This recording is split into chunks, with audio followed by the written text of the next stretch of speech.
Con la historia de México. De hecho, la historia de México es más cortita. Aquí viene un poquito más de memoria, porque les van a preguntar sobre planes, personajes, qué es lo que hicieron. Entonces, lo vamos a ver sobre todo, pues, con los reactivos para que vean cómo los tienen que contestar. No se preocupen si tuvieron errores, precisamente vamos a aclarar de dónde vienen esos errores, ¿no? Entonces, vamos a dejar los reactivos al último para que podamos checarlos y vamos a terminar Historia de México. Bueno, ayer veíamos, eh, esta etapa, de liberalismo que va a empezar, con la revolución de Ayutla, espérenme, ay, que va a empezar con la revolución de Ayutla y que, va a tener como principal característica, pues, que se va a establecer el gobierno, liberal, ¿no? A partir de la revolución de Ayutla es como empieza a darse este gobierno liberal, es cuando quitan a Santana. La revolución de Ayutla va a dar pie a quitar a Santana del poder y comenzar el gobierno de los liberales, ¿no? Juan Álvarez, el triunfo de la revolución de Ayutla va a marcar el inicio del gobierno, liberal, pero también, va a ser el gobierno, eh, él va a ser el presidente, provisional, es decir, solamente va a estar mientras se organizan las votaciones. Posteriormente, va a venir Ignacio Comonfort. Aquí está Ignacio Comonfort, que va a ser ayudado de todos estos amigos liberales, ¿no? Y que, precisamente en sus apellidos van a establecerse, o sus apellidos van a ser parte de, la forma en cómo se va a nombrar las leyes de reforma. Las leyes de reforma, ayer nos decían, no recuerdo si Fabio o Ángel, que tenía como principal característica, pues, la separación de los poderes, ¿no? Las leyes de reforma van directamente a separar el poder que tenía la Iglesia en ese momento y también el poder militar que estaba creciendo en el país, ¿no? Tres de las principales leyes va a ser la Ley Juárez, la Ley Lerdo y la Ley Iglesias. Posiblemente en su examen venga otras leyes como la Ley La Fragua, que aquí está este personaje. La Ley La Fragua es sobre la libertad de expresión. Viene también otra ley que se llama Ley del Registro Civil. ¿Se acuerdan que ayer les preguntaba, a ver, cuál es la institución ahora, la actual, que se encarga de llevar los nacimientos y defunciones? Pues esta institución se crea cuando se le quita el poder a la iglesia. Y bueno, vimos las leyes, que estas son importantes que se las aprendan: Ley Juárez, Ley Lerdo y Ley Iglesias, ¿no? Las 3 se trata, bueno, con todas las demás leyes de reforma, se trata de leyes, que son sobre las garantías individuales. Ajá. Y bueno, también vimos que después del gobierno termina el periodo de Ignacio Comonfort y empieza el de Benito Juárez, pero no fue tan fácil decir, ay, bueno, yo voy como presidente, sino aprovechan los conservadores, perdón, este momento en el cual Juárez quiere participar en la presidencia para lanzar también un candidato conservador. Y entonces se da una lucha entre liberales y conservadores. Benito Juárez encabeza a los liberales y Félix Zuluaga a los conservadores. Se vuelve tan grande el conflicto que se convierte en la guerra de reforma, liberales y conservadores luchando por todo el país. Al final los liberales ganan y Benito Juárez se convierte en presidente, ¿no? La Guerra de los 3 años también es llamada Guerra de Reforma. Una vez que Juárez llega a la presidencia, establece que para reacomodar la economía o la situación en México es necesario suspender el pago de la deuda a Inglaterra, Francia y España.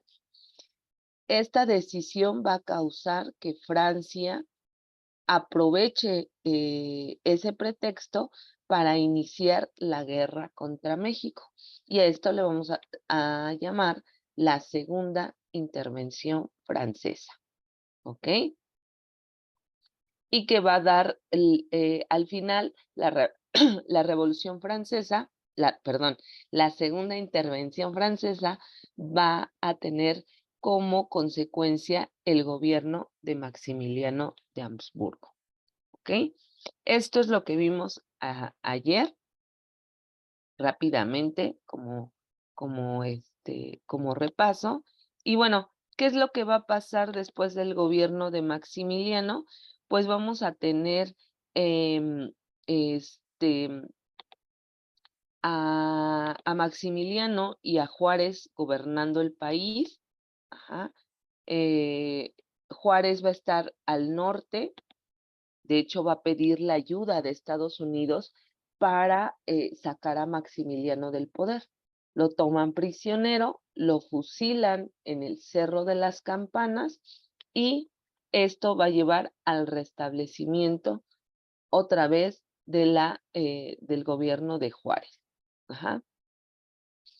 Tras el fusilamiento de Juárez, va a comenzar la llamada República Restaurada, porque se restableció Juárez en el poder. Y bueno, atrás de él venía su amigo Sebastián Lerdo de Tejada, que también quería la presidencia. ¿Ok? Más o menos, sin saberse el año exacto, más o menos, ¿por qué año creen que andamos?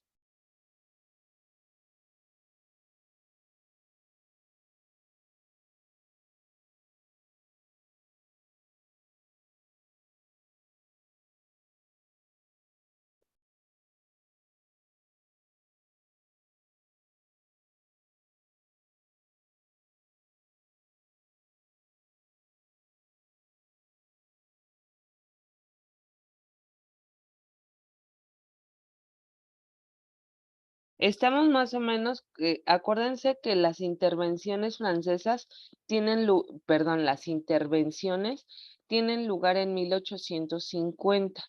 Ajá, de 1850 y tantos el siguiente periodo es más o menos lo que es la revolución de Ayutla y el periodo de Benito Juárez, ¿ok? ¿Qué es lo que pasa con Benito Juárez? Benito Juárez ya se va a restablecer en la República, pero los militares ya no van a estar tan a gusto. Sobre todo va a haber uno que ya no lo va a querer en el poder. Y este militar que se volvió famoso durante la segunda intervención francesa va a ser Porfirio Díaz. ¿Ok? Porfirio Díaz, para ese momento va a estar todavía joven, para 1871, va a promulgar un plan conocido con el nombre de Plan de la Noria. Este plan tenía como objetivo ir en contra de la tercera reelección de Benito Juárez, es decir, Porfirio Díaz establece la no reelección de Benito Juárez y dice que es momento pues ya de sacarlo del poder. Sin embargo, Juárez tenía todavía muchos seguidores y y no apoyan a Porfirio Díaz y por lo tanto pues el plan no tiene mucho eco. Muere Juárez de un infarto y ahora lo va a sustituir Sebastián Lerdo de Tejada. Pero a diferencia de Juárez, a Lerdo de Tejada no lo querían mucho. Entonces, em, nuevamente Porfirio Díaz promulga el plan de Tuxtepec, con el cual va a ir en contra del gobierno, más bien de la elección de Sebastián Lerdo de Tejada. Y va a ser este plan, el plan de Tuxtepec, que va a llevar al poder a Porfirio Díaz. Ahora sí lo van a apoyar militares y otros sectores porque preferían a Díaz que a Sebastián Lerdo de Tejada. Entonces, pregunta del examen, ¿cuál es el plan que lleva a Porfirio Díaz al poder? Es el plan de Tuxtepec, que va en contra de la candidatura de Sebastián Lerdo de Tejada. ¿Ok? Entonces, con este plan va a dar inicio a llamado Porfiriato. 1876 a 1911 tiene lugar la dictadura de Porfirio Díaz, el gobierno de este militar, pero también, si bien va a ser una dictadura, también hay que reconocer todos los puntos positivos que tuvo este gobierno. ¿Ok? Características. Características del gobierno porfiriano, aportaciones y principales problemáticas. Una de las estrategias que hace Díaz para restablecer el control y pacificar al país va a ser tener un gobierno fuerte y oligárquico. ¿Qué significa oligárquico? Que las manos en poder de un grupo privilegiado.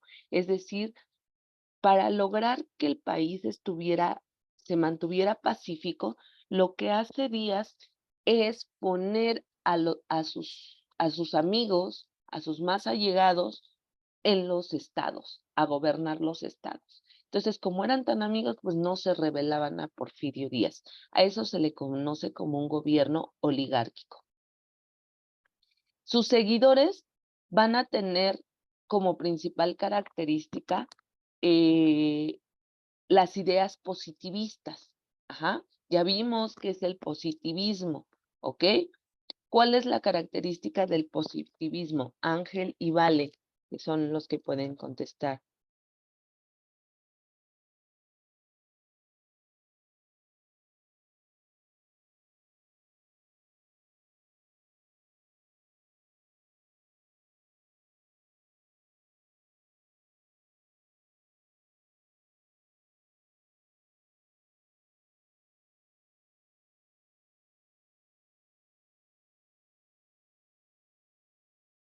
¿No? ¿Qué es el positivismo?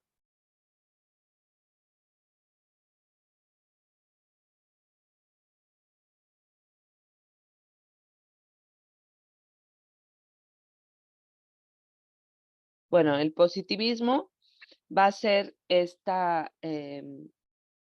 va a ser una de las corrientes que va a tener como principal característica la metodología científica, ¿se acuerdan? Y y la frase orden y progreso, precisamente va a ser la frase de Porfirio Díaz, orden y progreso. Sus allegados van a ser conocidos como científicos, ajá. Y a diferencia de los liberales como Ford, como Juárez, como Lerdo de Tejada, él no va a perseguir a la iglesia ni va a hacer leyes en contra de esta, ¿no? Más bien va a mantener una situación amigable con la iglesia. Aportaciones, ya conocemos las principales aportaciones. Durante el gobierno de Porfirio Díaz se industrializa el país, se moderniza y hay una importante inversión extranjera en el país. Principales problemáticas. A pesar de que modernizó y muchos extranjeros invirtieron en México, em, se vivió una desigualdad social porque no hubo una preocupación hacia los sectores sociales. Comenzaron al final de su mandato, comenzaron a aumentar las protestas y huelgas, las haciendas tomaron tierras que pertenecían a los indígenas y esto causó mucha explotación y muchos desacuerdos. Se crea la guerra de castas, que van a ser estos levantamientos de indígenas, sobre todo en el estado de Yucatán. Aportaciones, el tren, la electricidad, va a aumentar las vías férreas.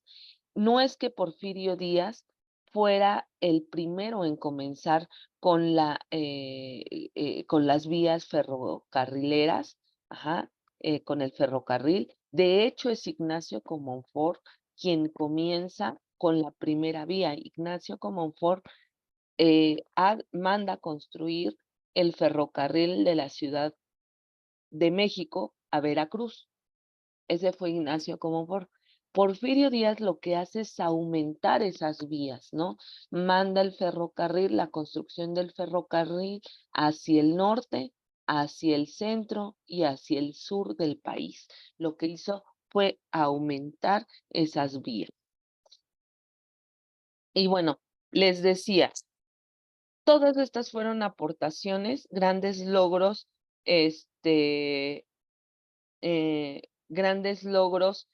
de Porfirio Díaz, pero también al final comenzaron a haber problemas. Los levantamientos, las huelgas, los descontentos, empezaron a ser recurrentes. En 1906 comienza la llamada huelga de Cananea. Se trata de un conflicto minero en Sonora. En su examen eh, les van a preguntar cuáles son los antecedentes a la Revolución Mexicana. Y estas dos huelgas van a ser antecedentes importantes porque van a ser dos de las manifestaciones más fuertes en las cuales se van a dar cuenta que el país ya no resiste el gobierno de Porfirio Díaz, que el descontento es muchísimo. La primera es una huelga minera, la huelga de Cananea en Sonora, y la segunda es una huelga de mujeres textileras en Veracruz, ¿ok? La huelga del Río Blanco,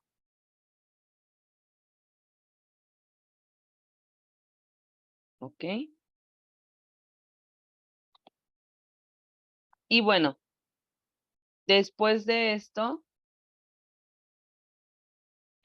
viene Porfirio Díaz, vean la imagen, aquí están las manifestaciones y Porfirio Díaz seguía como si nada.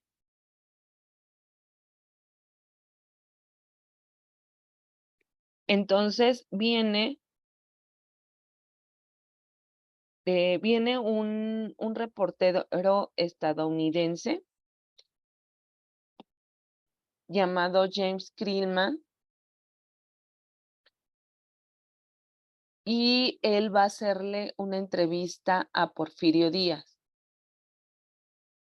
Esta entrevista se va a hacer famosa porque él le va a preguntar, de hecho es conocida como entrevista Díaz-Krillman, y va a traer como principal consecuencia el inicio de la revolución.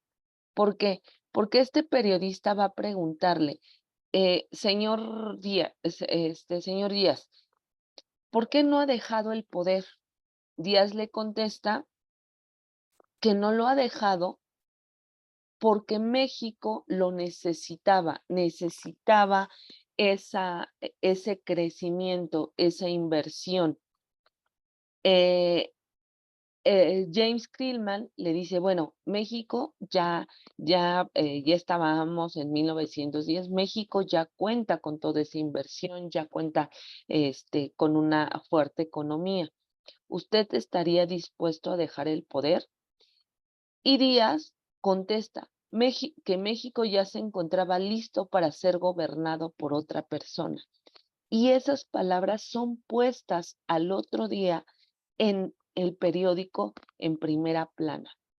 Cuando las personas leyeron esto, dijeron, claro, ya Díaz está dispuesto a dejar la silla presidencial. Las consecuencias de esta entrevista, de estas palabras, fue el surgimiento de partidos de oposición. Ajá. en estas elecciones que ya venían, van a surgir por primera vez personajes que se van a oponer, que van a participar junto con Porfirio Díaz. ¿Cuál va a ser este partido? El partido va a ser el Partido Liberal Mexicano, un partido formado por los hermanos Flores Magón, quienes decidieron que el candidato iba a ser Francisco Indalecio Madero. Estos hermanos eran anarquistas, eran grandes escritores, de hecho tenían un periódico desde las huelgas de Río Blanco y Cananea, en el cual, llamado Regeneración, en el cual señalaban la desigualdad económica del país. Entonces ellos son los primeros en impulsar el Partido Liberal Mexicano. Ajá. Y Francisco I. Madero se convierte en el candidato opositor a Díaz. ¿Qué pasó? Que Díaz había lanzado, nadie sabe por qué dijo esas palabras. Algunos suponen que sí pensaba retirarse, pero luego se arrepintió y cuando ve al candidato, pues decide nuevamente hacer trampa, ya saben, las trampas en las votaciones como hoy en día, y Porfirio Díaz sale nuevamente electo. Madero no, no, no toma bien estos resultados y dice que hubo fraude. Entonces, Porfirio Díaz lo toma prisionero y se lo lleva a la cárcel de San Luis Potosí para que se calmara. Y ahí empieza la llamada etapa maderista de la Revolución Mexicana. Francisco I. Madero, estando en la cárcel en San Luis Potosí, promulga el Plan de San Luis en 1910, un plan con la frase sufragio efectivo y no reelección. ¿Qué significa sufragio efectivo? Voto por voto, casilla por casilla, casi casi, y no a la reelección de Porfirio Díaz. Ajá. Porfirio Díaz lo tiene en la cárcel, sin embargo, por Madero, al ser un personaje importante, un personaje con dinero, de familia acomodada, pues lo tiene que soltar. Pero le dice a su familia que ya detengan a Madero, que se porte bien. Sin embargo, pues él no hace caso y el plan de San Luis sirve para iniciar la Revolución Mexicana. Ajá. La etapa maderista va a comenzar con el plan de San Luis, el inicio de la revolución, la etapa de Madero como presidente, hasta su asesinato. ¿Ok? ¿Qué pasa cuando inicia la Revolución Mexicana? Porfirio Díaz decide eh, no, no decide no volver más grande el problema y dice que no quiere ver a México otra vez en una revolución y decide salir del país, sale exiliado hacia Francia, donde ya no regresan más. ¿Ok? Y bueno, el plan de San Luis, lo que les decía, va en contra del gobierno de Díaz y va a ser la forma con la cual va a terminar el porfiriato y va a iniciar la Revolución Mexicana. Los levantamientos armados. Se van a levantar en armas varios grupos siguiendo el plan de San Luis. Al norte, al sur. Al norte va a estar la llamada División del Norte, encabezada por Francisco Villa, los ejércitos de Álvaro Obregón y Pascual Orozco, y en el sur, pues vamos a tener a Emiliano Zapata con el Ejército Libertador del Sur, y bueno, ya sabemos que Emiliano Zapata va a promulgar el Plan de Ayala. Ayer les envié un documento sobre los principales planes para que ustedes los repasen. Recuerden que en las diapositivas, los que tengo de color son los que suelen venir en el examen. Ajá, para que ustedes sepan qué es. Estos dos planes se parecen. De hecho, Pascual Orozco copia un poco al de Emiliano Zapata. El plan de Ayala dice que la tierra es para quien la trabaja. El plan de Ayala va encabezado, sobre todo, es un plan que tiene como principal objetivo regresar las tierras que pertenecieron a los indígenas, que fueron quitadas por los hacendados. Por eso habla de tierra y libertad. Pascual Orozco va más allá. Dice, sí, regresarle la tierra a los indígenas, pero también que haya mejores salarios para los mineros, para los obreros, etc. Él vivía en el norte y sabía de esta situación. Entonces, es un poquito lo mismo, nada más que el de Zapata va únicamente hacia los campesinos e indígenas. Y bueno, tras este levantamiento, les decía, la consecuencia va a ser que Díaz sale exiliado y finalmente el gobierno de Madero se va a llevar a cabo. Ya parecía que la revolución había terminado, pero al gobierno de Estados Unidos no le gustaba la forma de ser de Madero. Le lo consideraban una persona a la que se le podía influir bastante. Además, no les había gustado que Madero quitó toda esa inversión que tenía Estados Unidos. Ajá. Porfirio Díaz le había abierto las puertas a Estados Unidos. Madero le cierra esas, esas puertas económicas a los Estados Unidos y esto no le gusta. ¿Qué pasó con Estados Unidos? Pues se enojó y Estados Unidos apoya un plan de los generales Bernardo Reyes, ahí no está aquí Bernardo Reyes, y Félix Díaz. Este es Félix Díaz, es sobrino de Porfirio Díaz. Ambos militares, aquí está Victoriano Huerta, y establecen un golpe de Estado. Ángel, Vale, ¿saben qué es un golpe de Estado?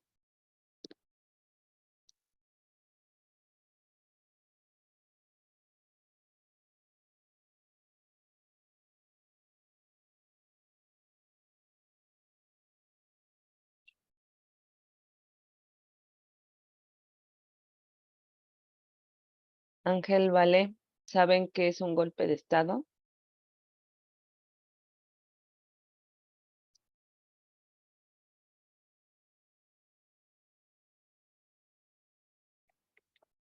¿No? Ok, el golpe de Estado va a ser encabezado por los militares. Ángel, sí, donde se rebelan contra los militares, no, más bien se rebelan los militares. Los militares tienen la función de proteger al poder ejecutivo, ajá, son la protección del Estado. Un golpe de Estado significa que se van a rebelar esos militares en contra de el ejecutivo. El gobierno de Estados Unidos hace un plan con estos militares. De hecho, el plan se llama Plan de la Embajada, porque es con la Embajada de los Estados Unidos, en los que ellos aparenten una disputa en Palacio Nacional. Hagan creer que alguien, de hecho, esta fotografía de los caballos y personas muertas es lo que ellos hacen a la entrada de Palacio Nacional. Y le hablan, bueno, le avisan a Madero que había un intento de levantamiento. Entonces manda a Victoriano Huerta como principal general a detenerlo y Victoriano Huerta le dice, ¿sabe qué, señor presidente? Es necesario que usted esté acá. y Madero se va a Palacio Nacional a ver, porque Victoriano Huerta lo llama. Y ahí toman prisionero, Victoriano Huerta toma prisionero a Vicente Madero y al vicepresidente Pino Suárez y los encarcela. Sin embargo, los lleva, supuestamente los sube en una carreta para llevarlos a la cárcel y estando de espaldas a esta cárcel, son fusilados, son muertos tanto Madero, su hermano, como el vicepresidente. Eso es un golpe de Estado. Ellos se rebelaron en contra del poder ejecutivo y asesinaron al presidente. Inmediatamente después, para que no se viera tan grave el asunto, ponen a un presidente interino. Ajá, ¿quién lo puso? Lo pusieron estos militares. ¿Quién es ese presidente? Pedro Lascurain. Ajá. Creo que también viene una preguntita por ahí. Es el presidente que ha durado mucho menos tiempo en la presidencia, ha durado 45 minutos.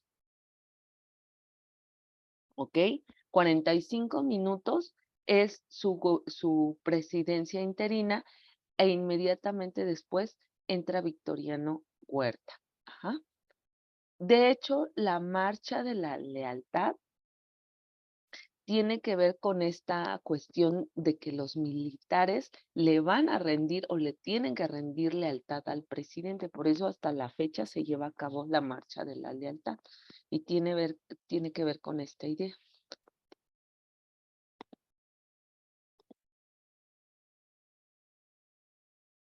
Aquí está el asesinato de ellos. Se supone que cuando los toman prisioneros, cuando hay un golpe de Estado, estos personajes tienen que permanecer encarcelados, pero para muchos gobiernos es mucho mejor asesinarlos porque ya no representan un problema. Entonces es asesinado Madero y bueno, entra a la presidencia a Victoriano Huerta, de hecho se le va a conocer como el usurpador porque a él nadie lo elige, él se pone en la presidencia. Y con esto tiene lugar el fin de la etapa maderista, la primera etapa de la Revolución Mexicana. Aquí está Victoriano Huerta, firma el pacto de la ciudadela o de la embajada, lo que les decía que era este acuerdo. Es un acuerdo entre Victoriano Huerta, Félix Díaz y el gobierno de Estados Unidos para desconocer a Madero como presidente. Estados Unidos les había dicho, ok, saquen a Madero del poder y vamos a apoyar, te vas a poner tú, Victoriano Huerta, en el poder y posteriormente vamos a organizar unas elecciones en donde Félix Díaz pueda salir como candidato ganador. Ese era el plan del pacto de la embajada. ¿Ok? ¿Todo bien hasta aquí, chicos?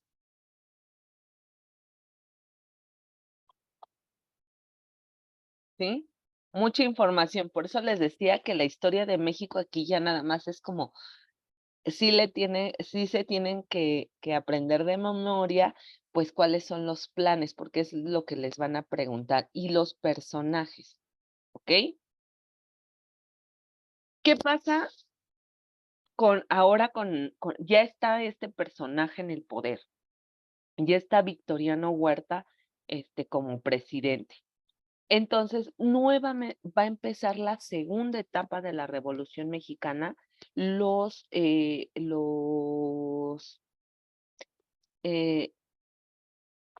estos ejércitos que se habían levantado junto con Madero se vuelven a levantar en armas por el asesinato de Madero. De hecho, Villa quería demasiado a Madero y va a ser uno de los que va a perseguir directamente a Victoriano Huerta. Pero ahora la segunda etapa es encabezada por Venustiano Carranza, quien va a lanzar el Plan de Guadalupe en 1913 para desconocer al gobierno usurpador de Victoriano Huerta, ¿ok?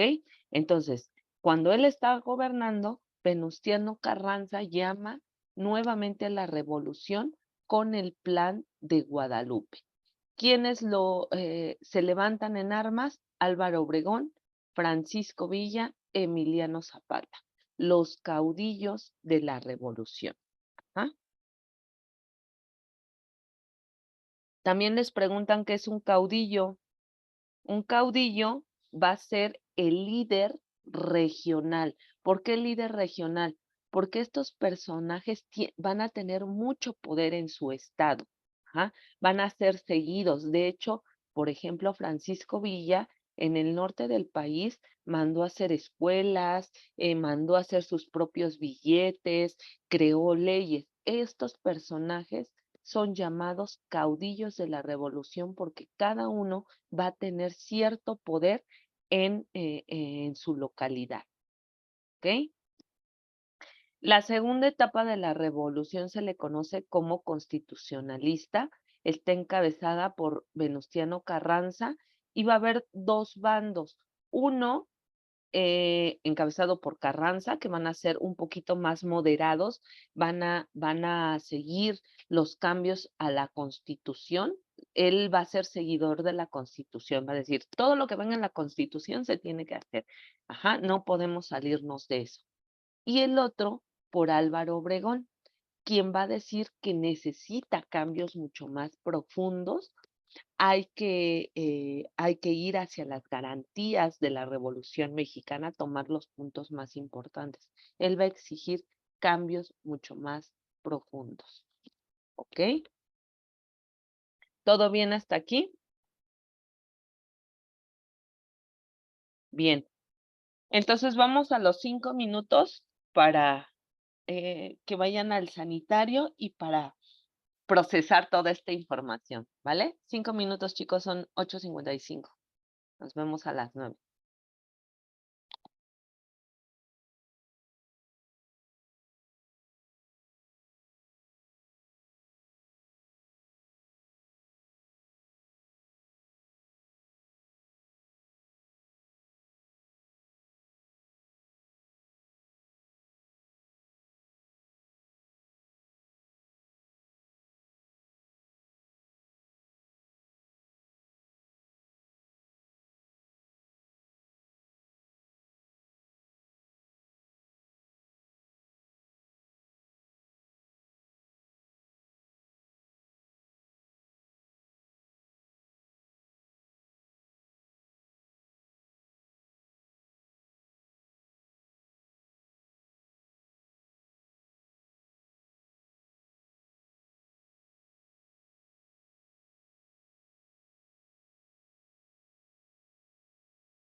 Bien, chicos, continuamos.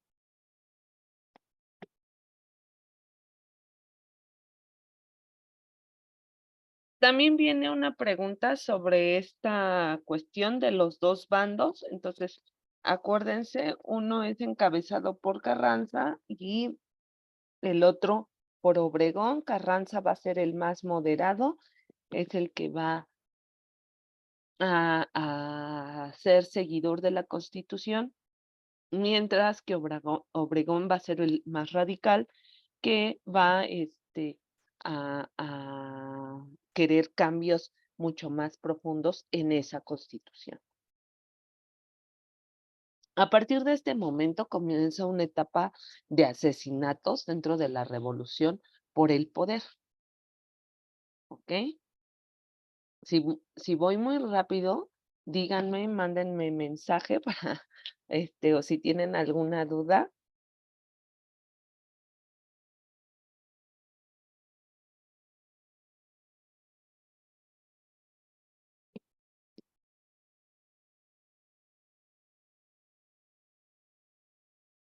Caudillismo, lo que les decía, ¿no?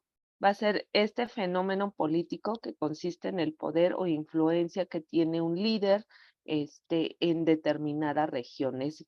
Es lo que les decía, el poder regional, ¿no? Este es un billete que mandó a hacer em, Pancho Villa en Chihuahua, y que en el estado de Chihuahua sí tenía un valor, ¿no? Entonces era el billete que salió a partir de la Revolución Mexicana, ¿ok? Van a sacarle captura,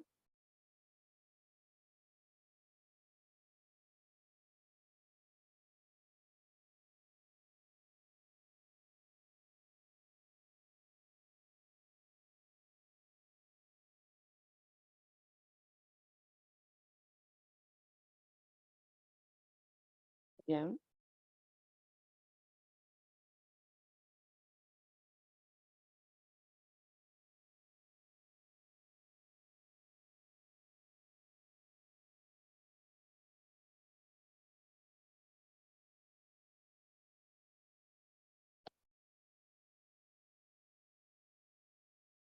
Captura de la 3 y 4,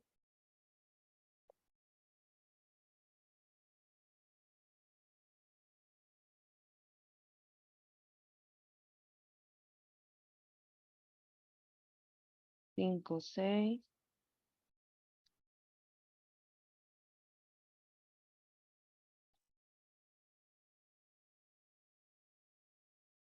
7, 8,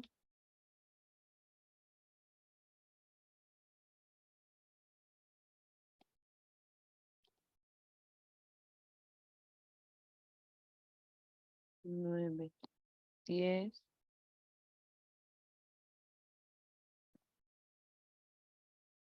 11.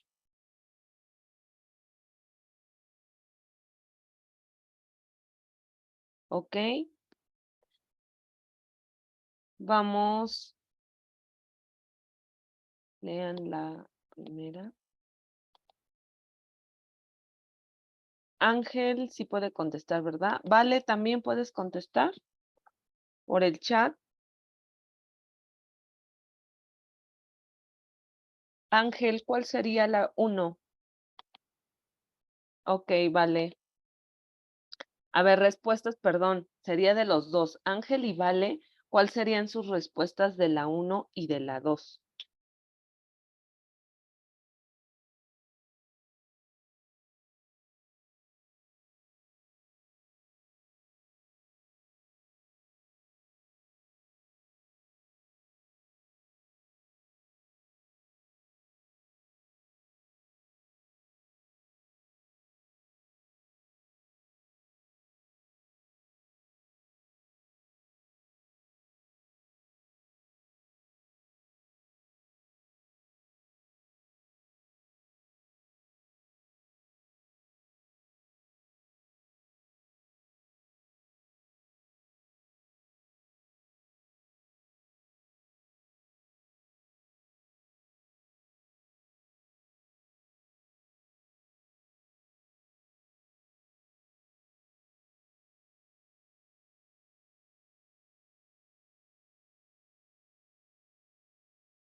1D, ¿vale? La 2, ¿vale?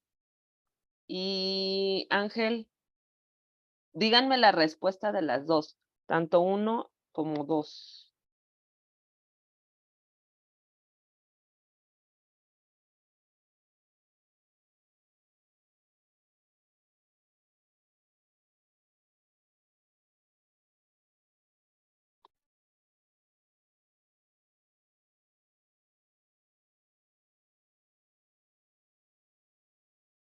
Ok, vale, 2. Ángel, me faltas.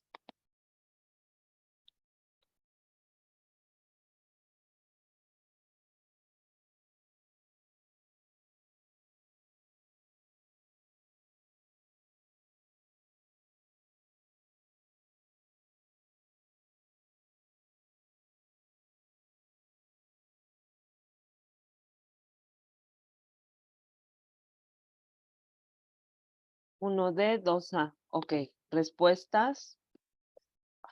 Ujú. Ujú. Ok,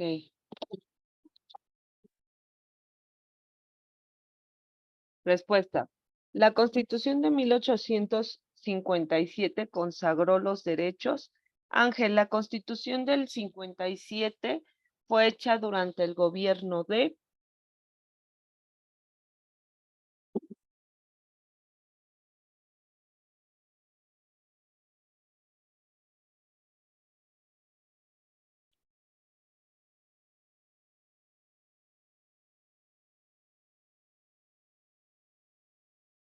¿Quién estaba gobernando? ¿Vale, Ángel?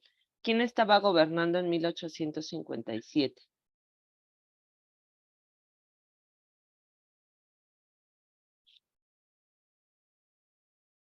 ¿Se acuerdan? Comonfort, exactamente.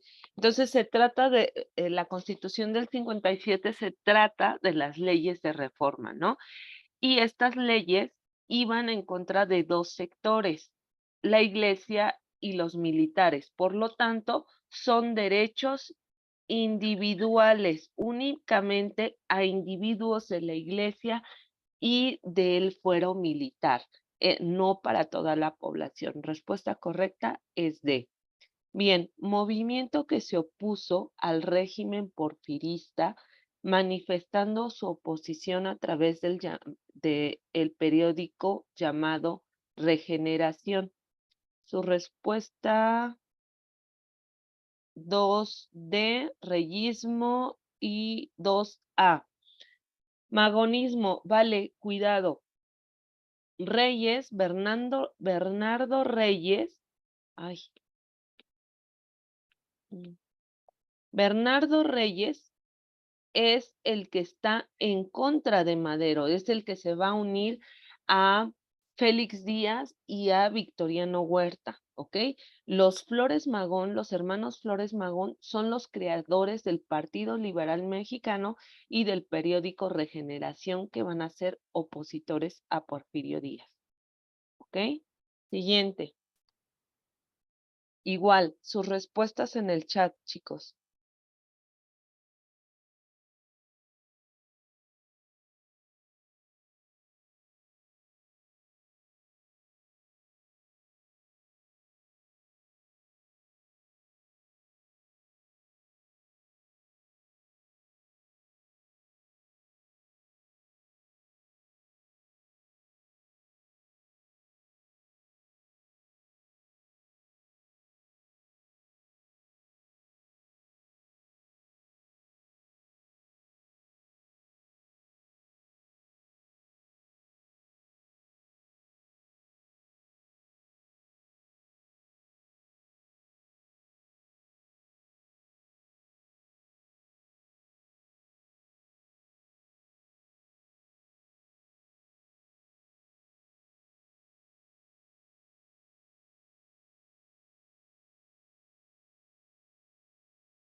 ¿Ya? ¿Sus respuestas?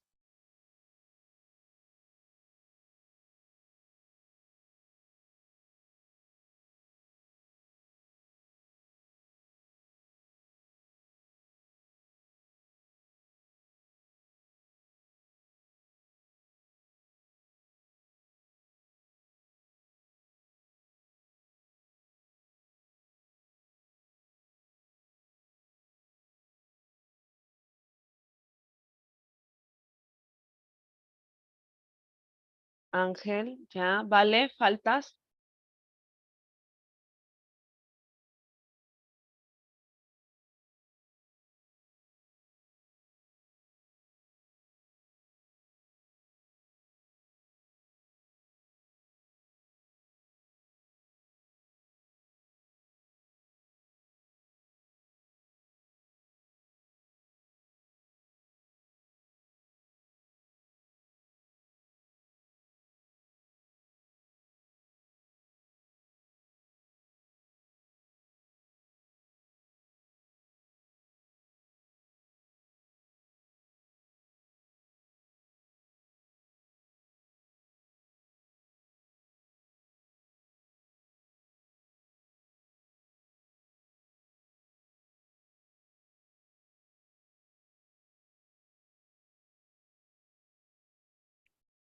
¿Listo, Ángel?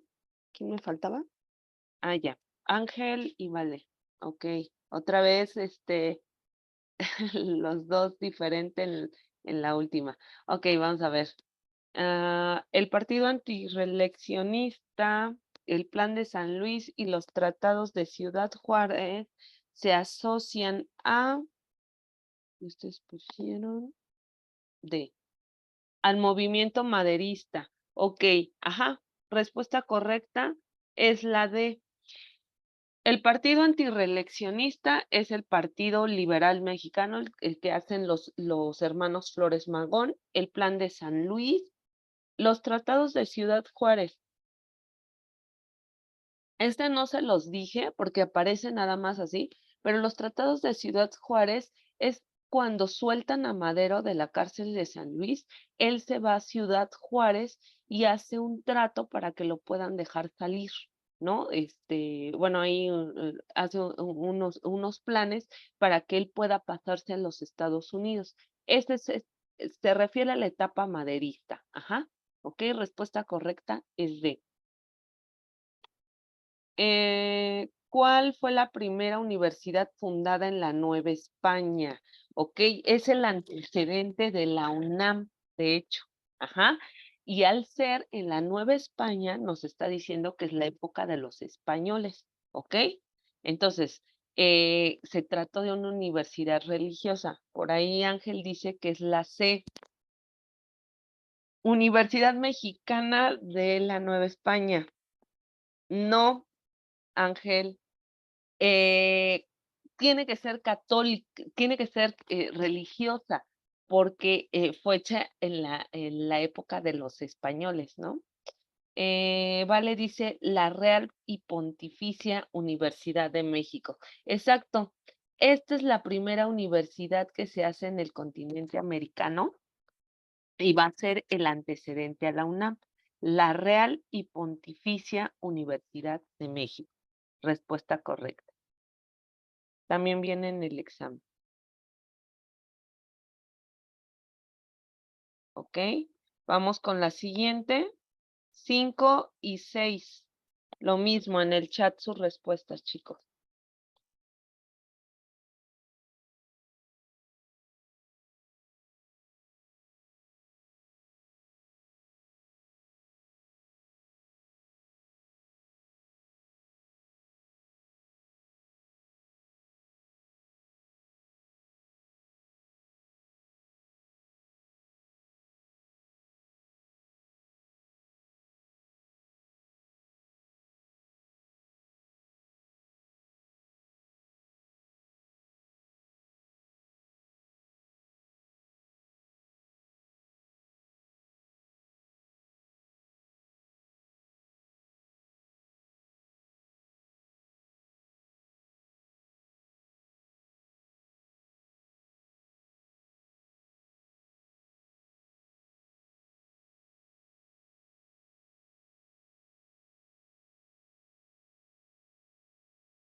Lean bien.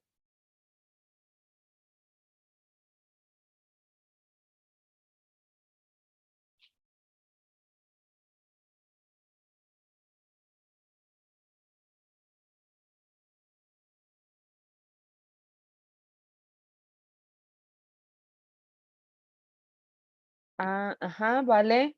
Ángel, ¿cuál sería? 5 y 6.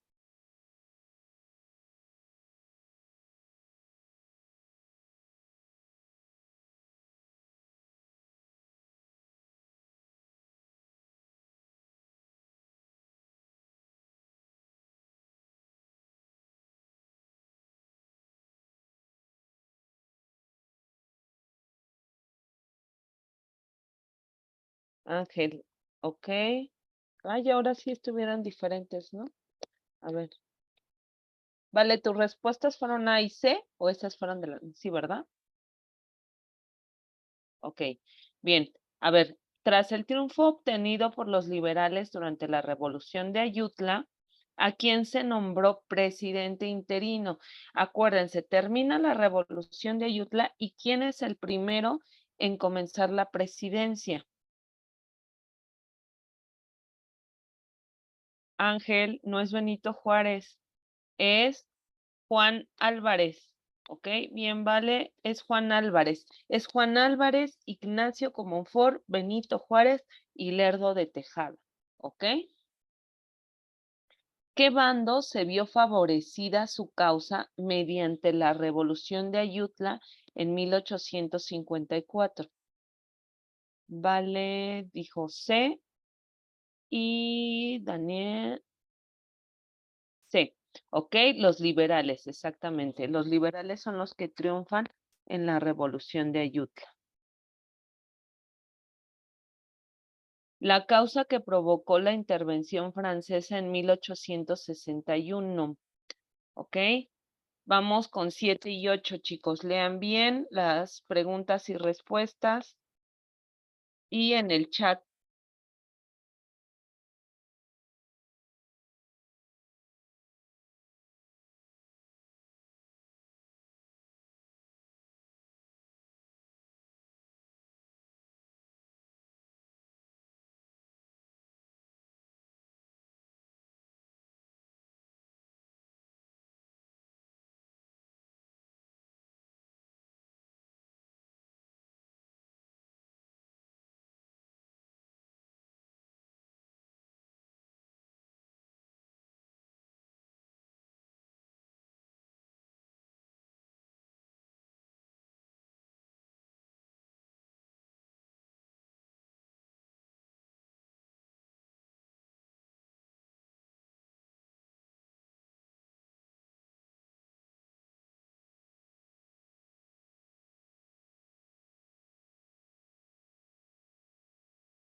Siete y 8, chicos.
Faltas, ¿no, Ángel? Ya tengo las de Vale, 7 y 8. Me falta, me faltan las tuyas.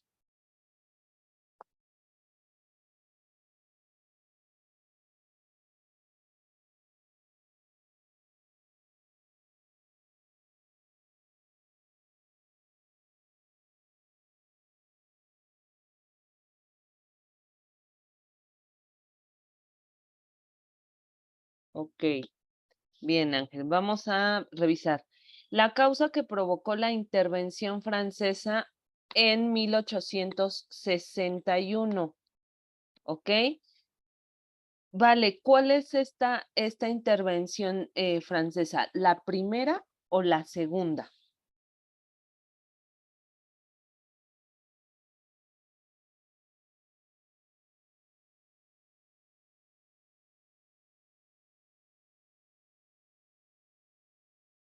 Vale, ¿cuál es esta intervención?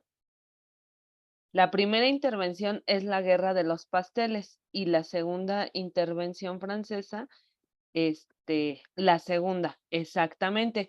Acuérdense que la primera es, bueno, tiene lugar en la primera parte del siglo XIX, cuando hay la invasión de España, cuando es la separación de Texas, la Guerra de los Pasteles y la intervención norteamericana, ¿ok? La segunda es en el gobierno de Benito Juárez. Entonces, al ser la segunda, qué causó la segunda intervención francesa? ¿La política expansionista de Napoleón III? No. ¿Los intereses inversionistas de Estados Unidos? No. ¿La expulsión de los religiosos extranjeros? No. La expulsión, a ver, no es cierto. La causa que provocó la intervención francesa. ¿Por qué Francia decide hacerle la guerra? En esta pregunta, ojo chicos, en esta pregunta no pensemos en las causas que llevaron a México, sino más bien las causas que motivaron a Francia para invadir a México. La respuesta correcta es D, la política expansionista de Napoleón III. ¿Se acuerdan que les había dicho que los conservadores fueron a ver a Napoleón III y le dijeron que los ayudara a quitar a los liberales del gobierno? Por eso Napoleón III envió a Maximiliano de Habsburgo. ¿Ok? Respuesta correcta es D. ¿Qué, qué gobiernos comprende el periodo de la historia de México llamado República Restaurada? Respuesta C y A. Ok. República Restaurada, chicos, es Benito Juárez y Lerdo de Tejada. Ajá. La República es el momento de los liberales. Es Benito Juárez, se le llama República Restaurada porque se restableció Juárez en el poder y después le siguió Lerdo de Tejada, es la última etapa. ¿Ok? 9 y 10. Igual sus respuestas en el chat. 9 y 10.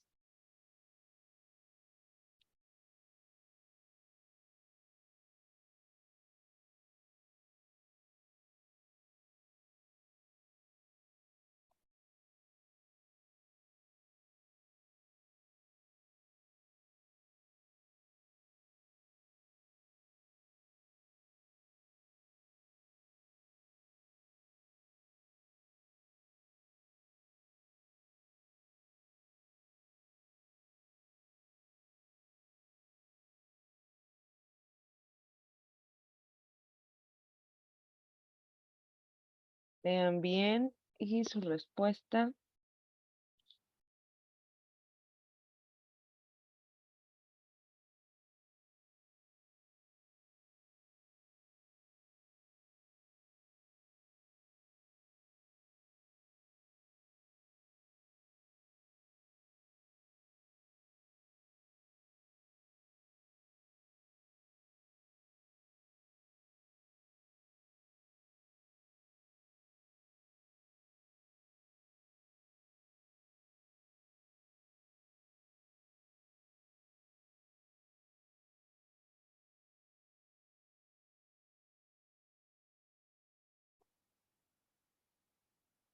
¿Ya?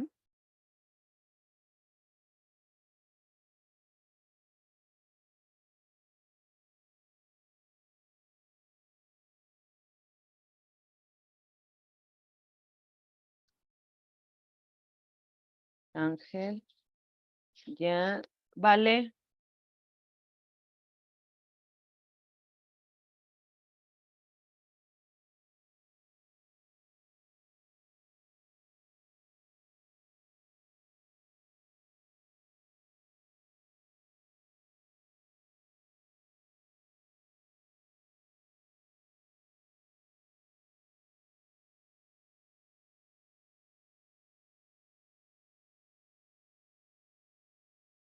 vale, ok. Bien, la justificación ideológica del porfiriato fue de el positivismo. Bien, esto también viene bastante en el examen. Durante la dictadura porfirista, la relación política de Iglesia y Estado se caracterizó por ser de conciliación. Exacto. Esta pregunta también viene en el examen. Entonces, para que la tengan presente. Muy bien, chicos. Última, 11. La leemos juntos y la contestan en el chat. ¿En qué inciso se menciona un antecedente relacionado con la Revolución Mexicana? A. La rendición de Maximiliano durante el sitio de Querétaro. B. El triunfo del Plan de Tuxtepec contra la presidencia de Sebastián Lerdo de Tejada en 1876. La huelga de Cananea Sonora en el año 1906 o de la promulgación de la Constitución de 1917 por iniciativa de Carranza. ¿Cuál sería su respuesta correcta? ¿Vale?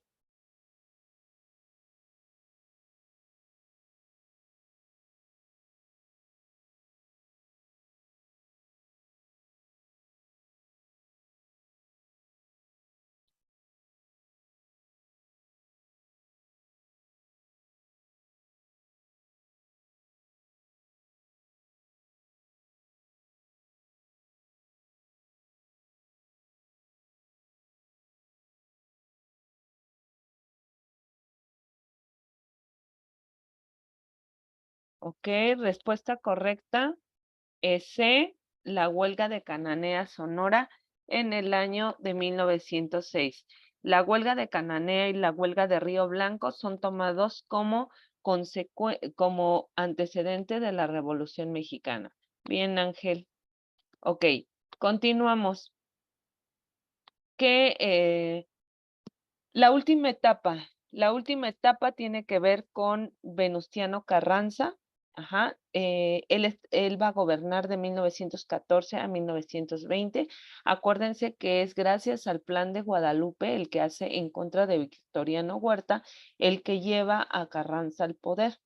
Es durante su gobierno que recibe el telegrama Zimmerman. ¿Se acuerdan de este telegrama? Es el que recibe durante la Primera Guerra Mundial por parte de Alemania para invitar a México a participar en esta Primera Guerra Mundial. Carranza rechaza esta invitación, lógico por todos los gastos que ya habían tenido, que ya había tenido México ante la Revolución Mexicana. El país estaba sumamente gastado y pues no podía participar en esa guerra. Intentó poner a un sucesor, es decir, Venustiano Carranza era de carrera militar, pero decidió poner a un civil. Esto generó descontento entre los militares, sobre todo de su amigo Adolfo de la Huerta. Durante su mandato de Carranza se llevó a cabo la Constitución de 1917. ¿Se acuerdan que ayer veíamos el cuadrito este de las constituciones y las características que tenían esas constituciones? La Constitución de 1917 va a tener como principal característica garantías sociales, es decir, van a ser puntos que van a ir dirigidos a toda la sociedad. Artículo tercero. ¿Qué dice el artículo tercero? ¿Sobre qué trata? Vale, Ángel, ¿se acuerdan? ¿De qué trata?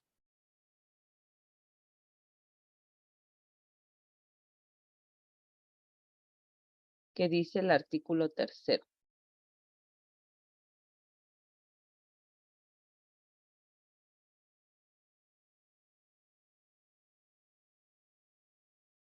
Ajá, de la educación, exactamente. El artículo tercero habla de la educación. La educación fue una demanda, sobre todo en el norte del país, porque carecían de escuelas. También Villa, Zapata, era algo que habían promulgado constantemente. El artículo 27, ¿qué dice el artículo 27?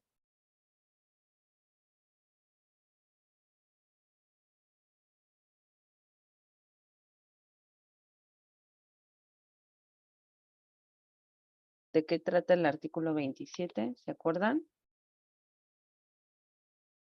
Puede venir en cívica, ¿eh? ¿Qué dice el artículo 27?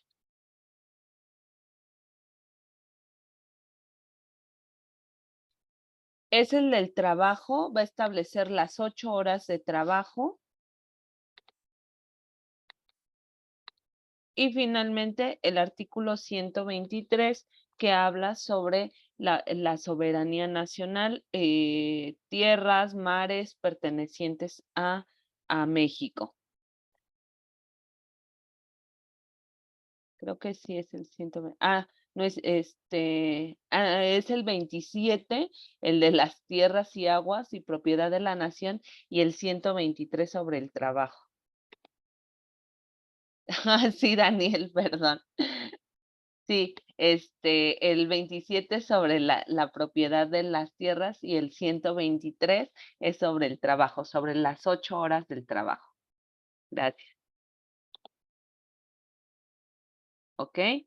Bien, el plan de Agua Prieta, ¿qué está pasando? En este momento está gobernando Venustiano Carranza, pero él quiere poner a un civil en el gobierno y su amigo Adolfo de la Huerta se enoja.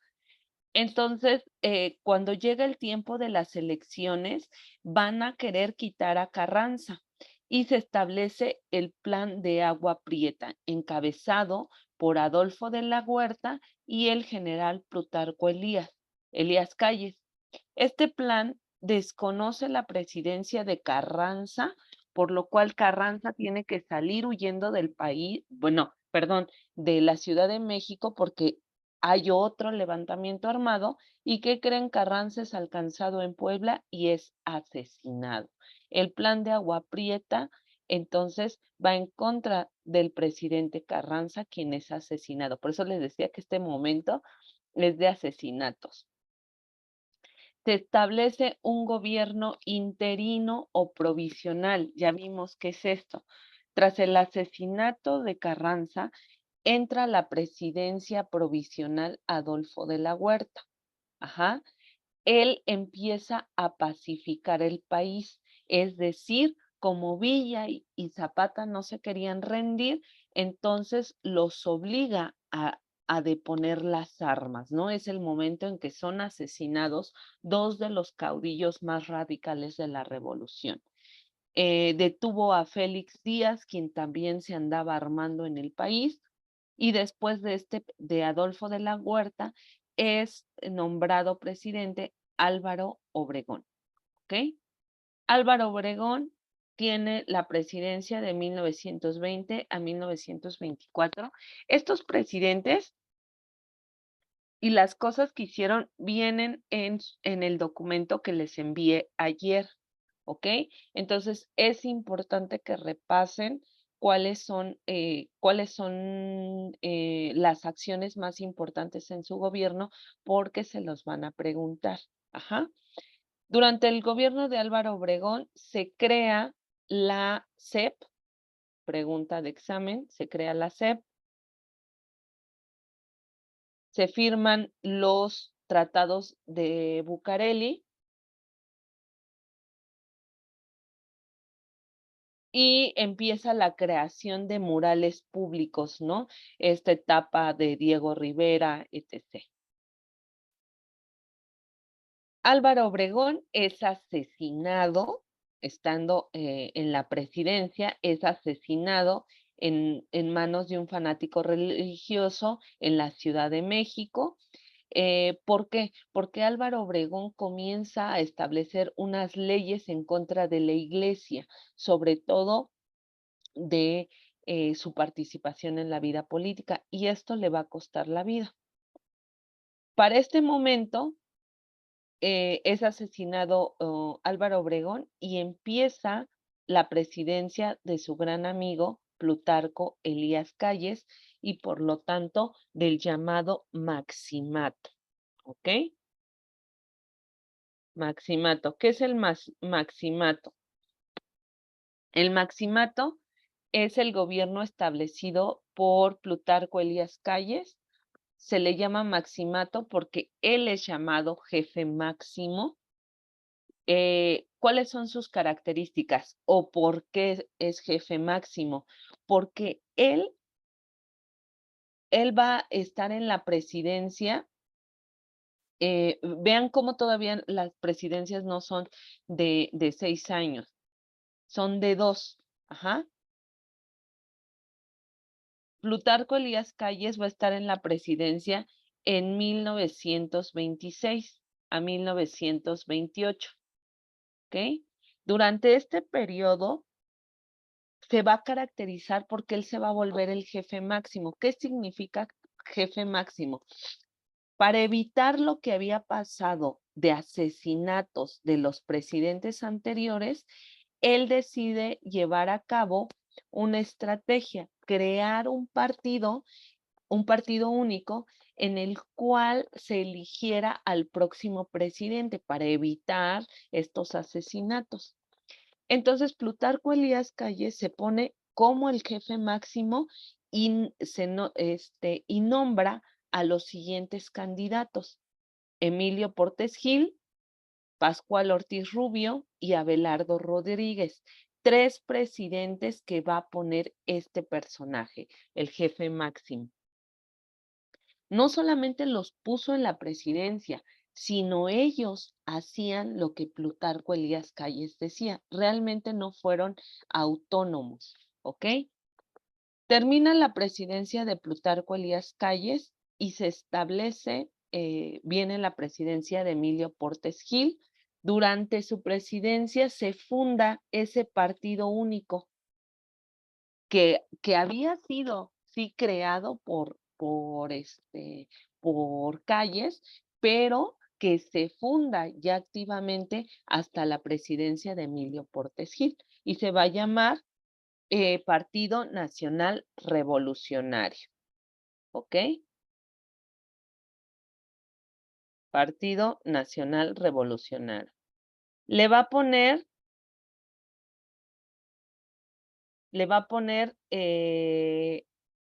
fin a la Guerra Cristera. ¿Qué es la Guerra Cristera? La Guerra Cristera va a ser un conflicto con la religión católica. Ajá. Sobre todo por estas leyes, perdón, que había empezado Álvaro Obregón. Y también durante su presidencia la universidad va a adquirir la autonomía y se va a fundar, por lo tanto, la UNAM durante la presidencia de Emilio Portes Gil.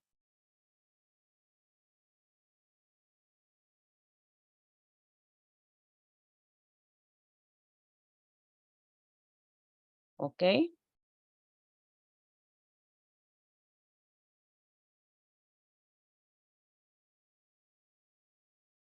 Bien, hasta aquí, chicos. Siguiente presidencia, también mandado por Calles. Pascual Ortiz Rubio. Eh, durante su gobierno se promulga el Plan de Guaymas, en contra de él, es decir, se levanta en armas José Vasconcelos, quien va a participar en la misma candidatura, pero lógico, Calles no lo deja ganar. Durante su gobierno tiene lugar la crisis de 1929, esta gran crisis que comenzó en Estados Unidos.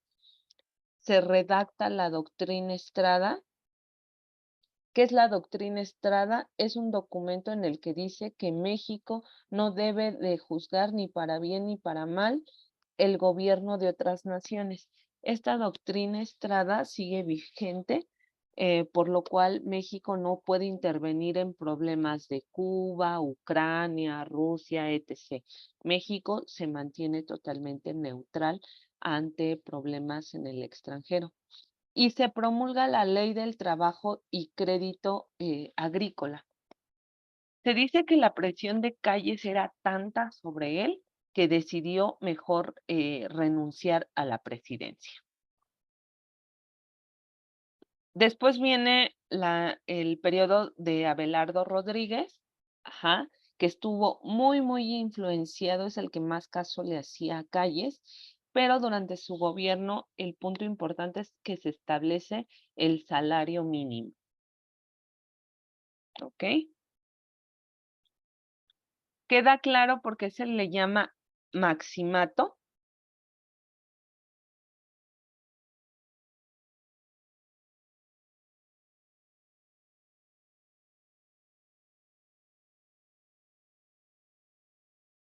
Ok, bien. Importante, chicos, que repasen cada uno de estos puntos que se vieron durante este periodo, ¿ok? ¿Qué es lo que hicieron cada uno? Revisen el documento que les envié, ajá, para que puedan repasarlo. En la crisis de 1929, bueno, ya vimos que fue esta de Estados Unidos.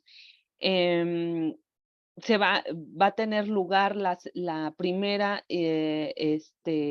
la gran crisis va a tener como consecuencia, pues, el surgimiento de los totalitarismos. Está a punto de empezar la Segunda Guerra Mundial y, bueno, esto va a ser ya en la primera mitad del siglo XX. ¿Qué pasa en el último mandato de Abelardo Rodríguez? Calles ya tenía al siguiente candidato. Dijo, claro, ya puse a 1, 2, 3, ahora voy a poner al siguiente. Y su siguiente candidato fue Lázaro Cárdenas. Lázaro Cárdenas era el cuarto candidato y amigo de Calles a seguir a la presidencia.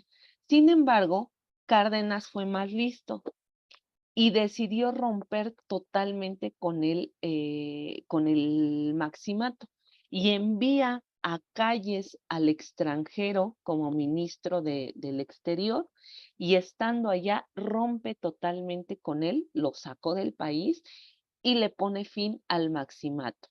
Ajá.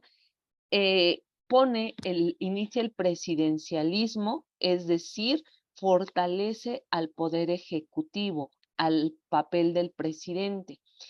Cambia en la Constitución el periodo de la presidencia, por eso lo del presidencialismo.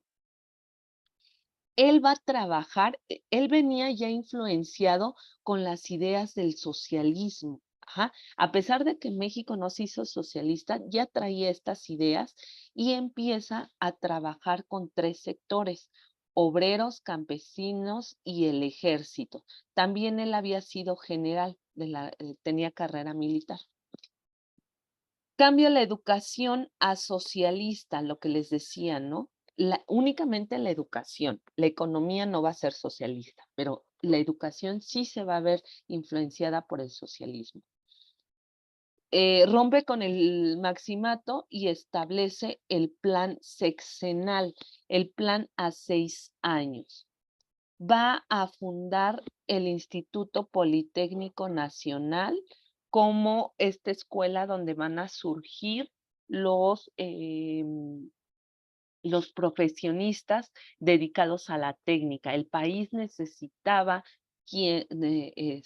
ingenieros petroleros, ingenieros químicos, etc. Entonces ya no podía depender del extranjero. Él manda fundar el Instituto Politécnico Nacional. En su presidencia tiene lugar la expropiación petrolera, el reparto de ejidos y, por supuesto, va a cambiar el nombre. Para romper con el maximato, tiene que romper con el Partido Nacional Revolucionario y funda el Partido de la Revolución Mexicana. ¿Ok? Cuando ustedes vean en su examen las palabras presidencialismo, socialista, plan sexenal, IPN y ejidos, es el gobierno de Lázaro Cárdenas, ¿ok? Todas estas palabras, no va a haber otro gobierno que haga un reparto de ejidos, solamente el gobierno de Lázaro Cárdenas, ¿ok? ¿Qué pasa en el contexto internacional? En el contexto internacional empieza la Guerra Civil Española, eh, empieza la dictadura española, empieza el ascenso de los totalitarismos y posteriormente, ya saliendo Lázaro Cárdenas, viene el gobierno de Manuel Ávila Camacho. ¿Ah? A él le toca la Segunda Guerra Mundial, por lo tanto, su política a seguir va a ser la unidad nacional, es decir, la nación unida ante la Segunda Guerra Mundial, ante los ataques alemanes. Lleva a cabo una política corporativista, es decir, la creación de sindicatos, crea la ley del Seguro Social Mexicano, del IMSS, lo de los sindicatos, crea el CENTE, el Sindicato Nacional de Trabajadores de la Educación, cambia, también deja la educación socialista, cambia el partido creado por Lázaro Cárdenas, lo cambia al que conocemos hoy en día, el PRI. Ajá. Y instaura el servicio militar como obligatorio. ¿Ok? También en el examen les preguntan mucho sobre Manuel Ávila Camacho. Este es el personaje al que le toca la Segunda Guerra Mundial. ¿Ok? Miguel Alemán. Miguel Alemán va a someter al sindicato de los ferrocarrileros. En su gobierno tiene lugar la devaluación del peso y empieza el milagro mexicano. ¿Alguien sabe qué es el milagro mexicano?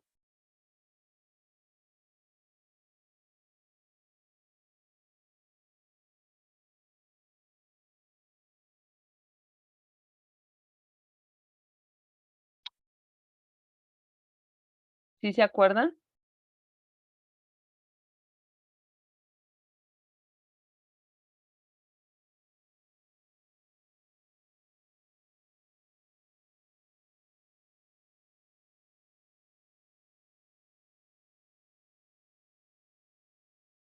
¿No se acuerdan qué es el milagro mexicano?